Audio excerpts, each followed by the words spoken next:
Welcome to my channel. প্রতিদিনের মতো আবারও নতুন একটা ভিডিও নিয়ে হাজির হয়েছি। আজ আমি তৈরি করে দেখাবো জিরা রাইস। এটা খেতে কিন্তু অনেকটাই ফ্রাইড রাইসের মতো, বা অনেকে বলে জিরা ফ্রাইড রাইস। তো যাই হোক, যে যাই বলুক, খেতে কিন্তু খুব টেস্টফুল হয়।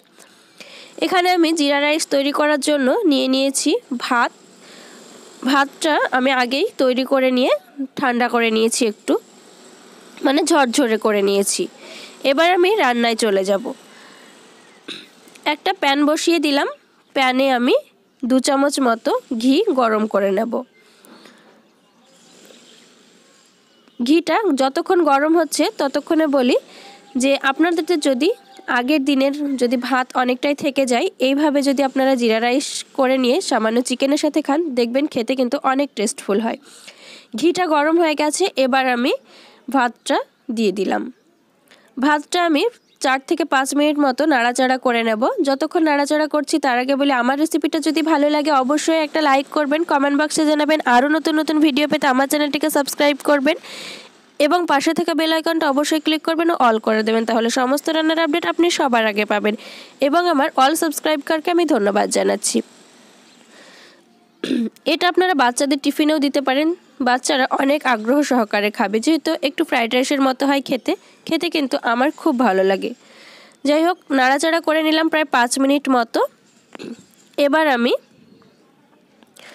ওতে দিয়ে দেব কিছুটা স্বাদ মতো নুন, মানে কিছুটা বলতে খুব সামান্যই নুনটা দিলাম। নুন দিয়ে এবার আমি দিয়ে দেব চিনিকে আমি ব্লেন্ডারে ব্লেন্ড করে নিয়েছি, মানে পেশা চিনি যেটা বলে। পেশা চিনিটা দিয়ে খুব ভালোভাবে চিনিটা গলা পর্যন্ত অপেক্ষা করব।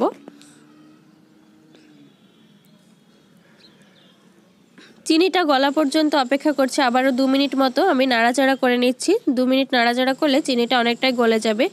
অন্যদিকে আমি জিরেকে শুকনো খোলায় টেলে নিয়েছি এবং পিষে নিয়েছি, সেই জিরে গুঁড়োটা আমি দিয়ে দেব।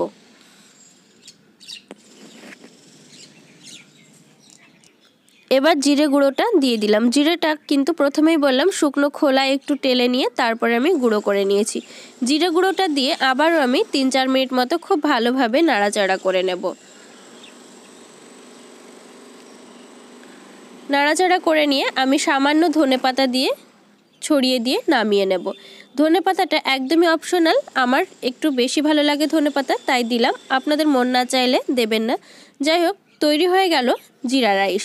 আশা করি ভিডিওটা ভালো লাগবে। পুরো ভিডিওটা দেখার জন্য ধন্যবাদ।